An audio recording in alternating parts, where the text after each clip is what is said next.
Hi, so it's been a couple weeks since I released Broke, and this is just like my thoughts on the album a couple weeks after it's out. If you want to listen to it like untainted by the director commentary, this is your chance now. Go listen to my album Broke by Shay Kickflips. It's on streaming, Bandcamp, yada yada, you know the deal. Anyways, I am incredibly proud of this album.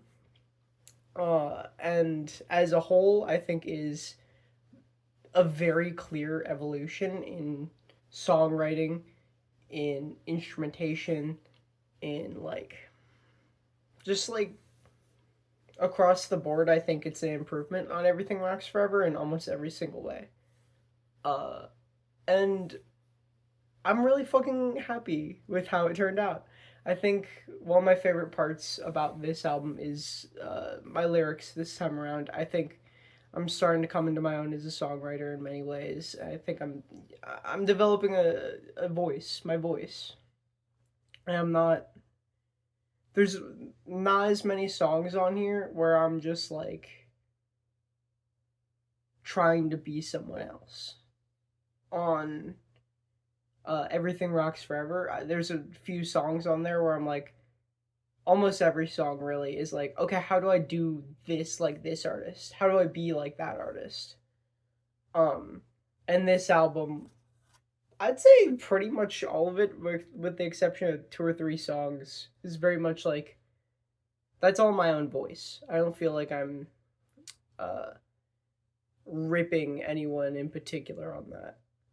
I said with the exception of two or three songs because the first track, "The Queen of Minneapolis" Part Five, is the most blatant Jeff Rosenstock like worship, rip, plagiarism, whatever you want to call it. That is the most blatant I have ever been about my bomb the music industry influence.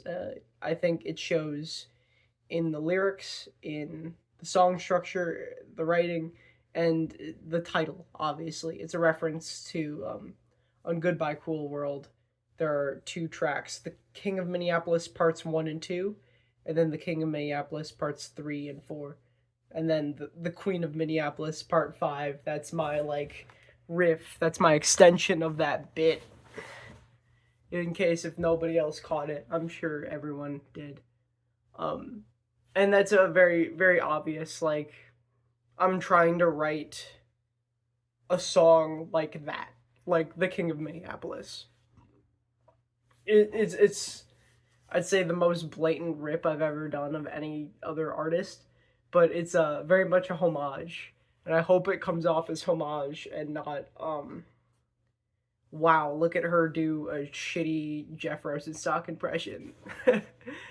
um, but the Queen of Minneapolis, I am super proud of that song. It was the second to last song written for the album.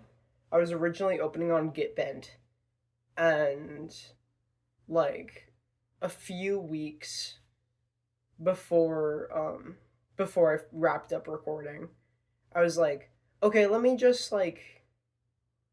write a, let me just write a song front to back without stopping.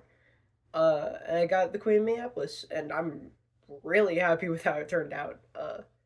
It started as kind of more of an acoustic cut, and then as I developed it more and more, it was just like, okay, let's go all in on this like manic garage rock kind of feel. The lyrics I think are fantastic. I think they're probably the best writing on the album, lyric wise.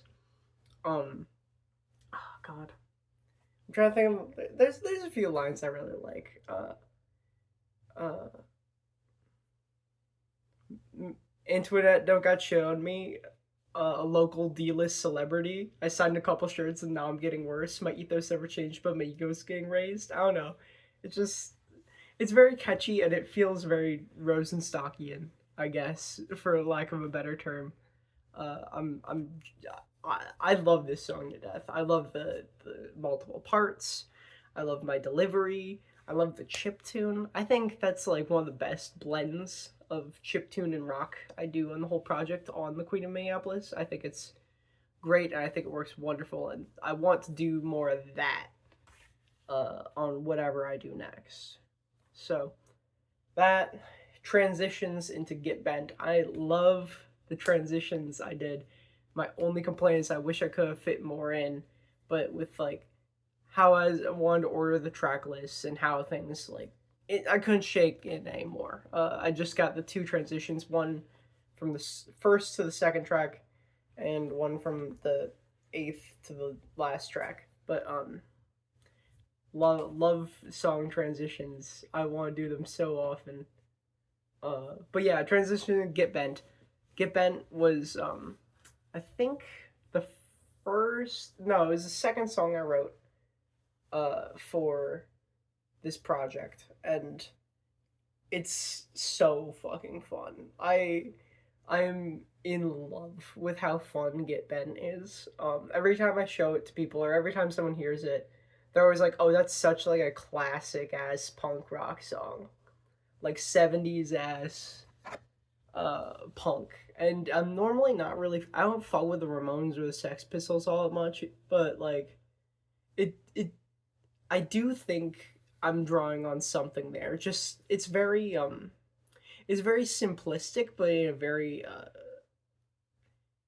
a very good way. I think I don't know. It's hard to pinpoint it down, but I think it has a really good energy that is perfect for live performance. I've only played the song a few times live, but it is absolutely a blast. So fucking fun. Um, I just like, man, what a banger. I especially I especially like the vocal chops and stuff that I do towards the end. I think they're just all over this album. I really wanted to go in more with more electronic y vocal stuff. You know, just glitchy vocals, I guess is what I'm trying to say. Across the album, I wanted to do that more because I really fuck with that stuff. For the end of Get Bent in particular, it was very much inspired by the 2011 version of Beach Life and Death by Car Seat Headrest.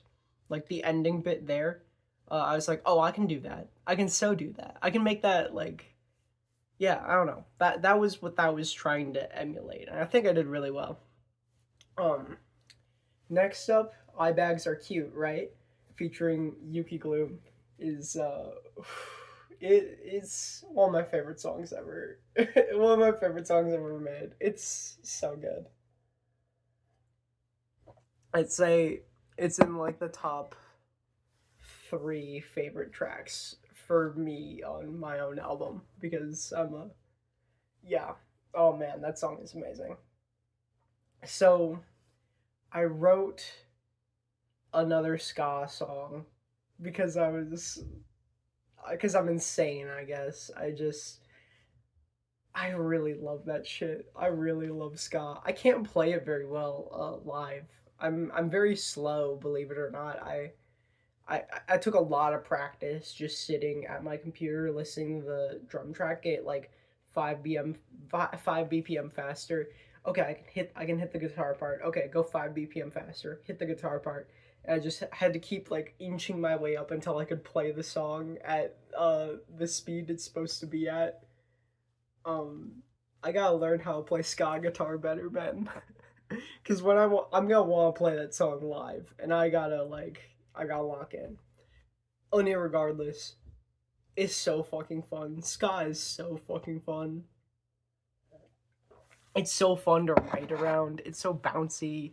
The the the moment I realized that the song had some kind of sauce was when I wrote that little chip tune section. The do do do do do do. Yeah. I love that shit. I'm so proud of that little line. It's probably the most repeated section on the entire album. I think I play that shit like 6 times. I'm just so fucking proud of that. uh, I think my verses were really fun. I wrote three separate verses, and I just ended up condensing them down into one with the best lines that I wrote. I think I did a really good job. I really like the line blue light filters only do so much, slipping grip on sanity and losing touch. Mm, I don't know. I'm just pointing out lines that that I like I liked to write, and hopefully they were fun to listen to as well. And I haven't even gotten to the fucking feature. This is the first time I've featured anyone like explicitly on any of my Shitty Kickflips albums. Yuki Gloom, shout the fuck out. Shout the fuck out to Yuki. I discovered her through her Persona 3 uh emo covers. And they're so fucking good. Please go listen to Yuki Gloom. Um I got into her from there, and then I listened to her solo music, and then I was like, fuck, I gotta level the fuck up because I was listening to like If I Was a Vampire like constantly. And then I just commented on her YouTube channel like, when's the Shitty Kickflips Yuki Gloom crossover? OMG.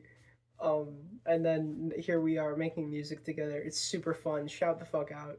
She's such a sweetheart and uh, so fun to work with. I hope we make a million more songs together because it's such a blast. It's such a blast.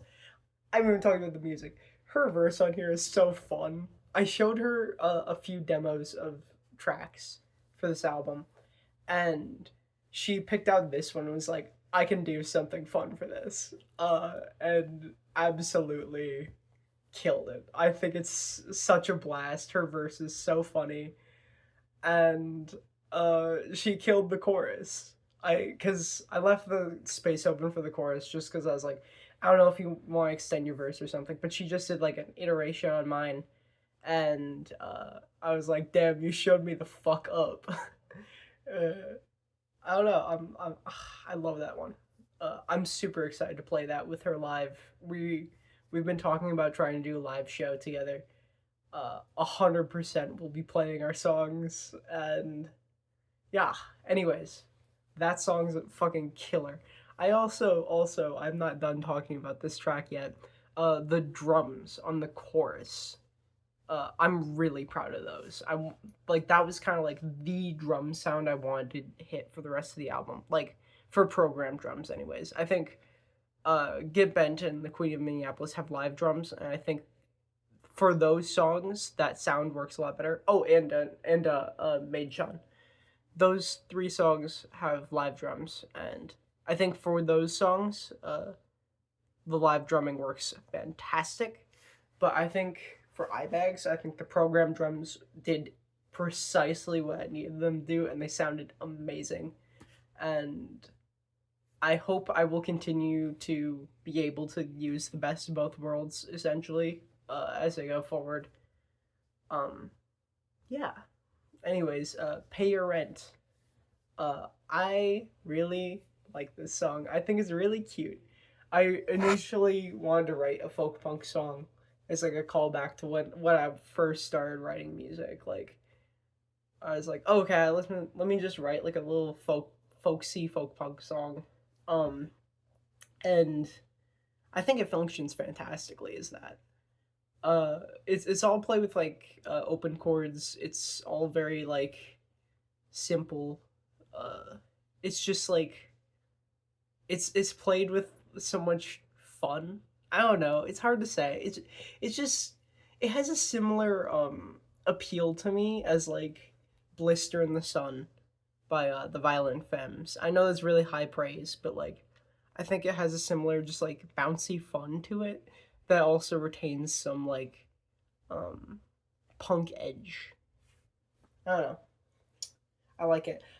Initially I was not confident on the chorus for a while. Um it took a lot of iteration, and I had to just get better at singing to hit the chorus the way that I want to. But I like it a lot now. I think it's maybe the catchiest track on here. Uh, I really like it, and I think it was a clear.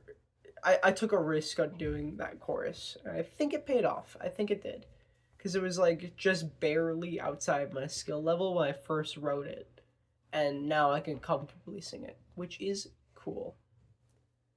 Um, Next is Maid Chan bought a Glock 19 question mark or exclamation point exclamation interrobang whatever the fuck. Um, that track is so fucking fun. It's one of the most fun things I ever wrote. I'm so happy with that song. I put it on Paramilitary Maid Girl Death Squad because I was just like, I just need to figure out a way to release this song. So I found a couple like noise rock demos I had sitting around, threw those on there with it, and released it. And then my friend Morgan came up to me after, and she was like, "Hey, can I do live drums on that song?" I was like, "Yeah, please." So this is just an excuse to re-release the song because I think it's fucking awesome. I initially wrote it for my band Snake World, but I realized it's way more shitty kickflips, and I just nabbed it for myself essentially. And it's just so silly. I really like the lyrics. I think they're cute and playful in a really great way. Blood on her apron, go mend Nasai. She'll have to clean up after they die. I just, it's so fun. It's so fun. I think it's probably the least essential song on here, in the sense of like it doesn't build any greater theme or anything of the rest of the album. By the way, in case of it isn't obvious, broke. It pertains to money and also my personality. Like as an album concept, that's what it's supposed to be. Uh, I think that was painfully clear, or maybe I'm like unlocking new avenues for the album to be understood right now. Who knows? Maid Chan is the only song that doesn't build to that theme at all, but I like it so much I had to get it in, and it's like the last like fun song before I start talking about like serious shit for a while. Uh, so I was like, okay, let me get this in, and then the last four tracks are gonna be like less fun. I think. Well, they're not like funny, I guess. Anyways, Tuesday night I wrote for a folk compilation where I wrote a like loud as fuck noise rock song for it. Sorry, I'm an idiot. Um but I wrote that. That was the first song I wrote for this album, and I'm quite proud of the lyrics. It I wrote it after having like a falling out with one of my best friends, and it just kind of like hurt a lot, and it continues to hurt a lot. And that song comes like from a very like personal place. It it it feels more important to me than it probably will anyone else, but it's very very important to me. Anyways, moving on. Oh wait, no. Before I do that, I when I wrote it, I realized a lot of similarities to Scared of Sex, and I wanted to um, kind of make sure that those songs stood on their own, um, because they are similar in a lot of ways. I when I play them live, I typically play Tuesday night and then transition into Scared of Sex at the end because they're both played on Capo 2 in like open chords with heavy distortion. And yeah, wow, it's a lot of really similar bits there. But I don't know. I think it's a really great track and I'm really proud of it. Anyways, now moving on. Pork roast. Track 7, pork roast. Yo, pork roast. After anyone finishes the album, the first track that they mention to me is always Pork Roast. I'm so fucking happy about it. So, uh, obviously, I live in Minneapolis. This is an important city to me, and one of the most important bits is when I first moved here, is when the Black Lives Matter protests were going down in 2020. Um, that shit was in, just super important to me understanding what the city was truly about. And I am so happy I'm here. Uh, because the community here is wonderful, and fuck those cops, man. Fuck those cops. I've been wanting to write more overtly political stuff. And it's a little difficult for me to do. I think on here you can kind of see some cliches I come up with or whatever. I'm not 100% in my own zone yet when it comes to like writing about this kind of stuff, but I think I did well enough to make a fucking banger. I am so happy with how this song turned out and sounds, and its whole ethos. I wrote it because I wanted to write like I've been listening to a lot of like sasscore, and I wanted to do that basically. Uh, I'm still trying to figure it out, but I think with Yuki's help, we made some insane hardcore track.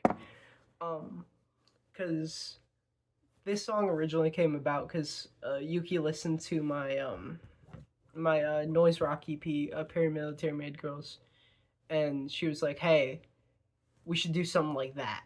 And I was like, "Bet." So I was listening to a lot of sass. I was listening to a lot of emo violence. I was like, "Okay, let me try and cook." So I made that. I made like the bass instrumental for that, and then I sent it to her, and then she sent it back and was like, "I did some production stuff." She made it way heavier. Um, she did all this awesome shit. She added like the breakdown at the end, which is just so fucking ridiculous. It's so intense. But for a while we just had the instrumental. Uh, and also on the topic of the instrumental, the last bit with all the like almond break chops. I did that. I'm very proud of that. I feel great about it. It's so fucking fun. Um, yeah. Anyways, we just had the instrumental for a while, just sitting in our DMs, and one day I was like, okay, I'm just gonna write some shit and get in the studio and shout a bunch. So I did, and it sounds fucking sick. It took easily the most tries and takes of any other song that I did, but I think it mostly paid off. I'm super happy with my vocals. And I am in fucking awe of Yuki's vocals. They're so insanely heavy and catchy and fun, and that track is just such a insane thing to put on my album. I'm just so very proud of Pork Roast, and I hope I can write many more songs like that in the future because it was just so fucking fun. It's so fucking fun. Um, okay, and then there's two more tracks left. They're kind of like a package deal, so I guess I'll wrap this up by talking about them. Oh, before I do, I also want to make one shout out to the album art. Um, it was made or drawn by I believe it's pronounced Zayazai. Correct me if I'm wrong, maybe. That's how it is in their Twitter. But yeah, I saw their art on Tumblr, and I was like, "Yo, that's some primo shit." I saw like their Subahibi art. I was like, "Okay, hey, do you do commissions? Or you do commissions? Can I do album art?" And they were like, "Yeah, okay." So yeah, got that. I fucking love the cover art. I think it looks fantastic. It's so fun. It's so vibrant. I I want to do. I want to keep commissioning art for covers because it's just so. It's such a blast. It's such a blast to get art. It's I love art. I also love just like representing my music in a drawing. I mean, obviously, I love the anime aesthetics and shit, but just it's so much more personality than just like my face. Even if it's just like me, but as an anime girl, it feels more artful, I guess. I don't know. Whatever. Final couple tracks. Track 8, Pounds. LBS. It's pronounced pounds because that's what LBS is, or it's like, whatever. Um, yeah, I wrote about like some problems I have with self image. I don't want to get too into it because anything I have to say on it publicly is in the song. Um, but I was really nervous about showing that track to other people. I think people have taken to it well enough. I'm still a little like, I guess, insecure, obviously, because that's what the song is about. It's being insecure about like my appearance and weight, but um, I don't know. I think I did. I think I did it really well. I think I did a fantastic fusion of the chiptune and rock elements, similar to the Queen of Minneapolis, but I think it's infused even better here. It has very just like crunchy sound, and I love the solo that comes at the end, the bridge. I think it's one of the best bits on the album, like best moments. I'm just so shit gets me like tearing up, and I wrote it, so it's like it's probably good. It's probably pretty good to other people. Um, I just fucking love that song. It's very personal and emotional, and yeah, I hope whatever I write next, I continue to have tracks like that. Um, and then the final track is Press Start, and that was the last song I wrote for the album. I wrote it um a week before I finished recording. No, like days before. I wrote it like 3 or 4 days before I had like my last recording session. That would make it like less than 2 weeks before the album came out. Um, I thought Pounds ended on a really weird note, and I was like, okay, I'm going to rip Goodbye Cool World again, and have like a chiptune outro where I just sing over just chiptune. And I think it worked really fucking good. I'm so happy with what I wrote. I think it was just super fun to write. Like, I'm just gonna write a video game ass like instrumental and sing about video games, but it's not about video games. It's about like me, and my personality. I think it's just a fun theme. It's a fun thing to write, and I think it being like a bite-sized song, like 40 seconds long or whatever, I think that really suits its nature. And yeah, then the album ends on a little like like a little start sound effect. I thought that was really fun and cute. Who knows if other people think that's fun? But I thought it was fun. I think the whole album's fun. I'm proud of it as fuck. As you can tell, I just talked about it for like half an hour. Um, but yeah, that's kind of like my thoughts on every track, the writing process, however, whatever the fuck.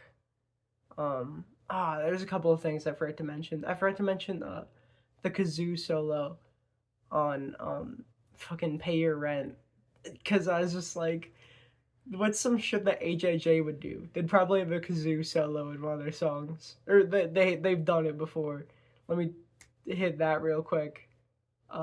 And that was a blast. I want to play more kazoo because it's so fucking funny. I play kazoo live sometimes because I can't like solo on my guitar if I'm trying to just keep up with the chords and like also put on a good show and sing and get in the crowd, and I can't solo. I can't do it live. I'm still working on it.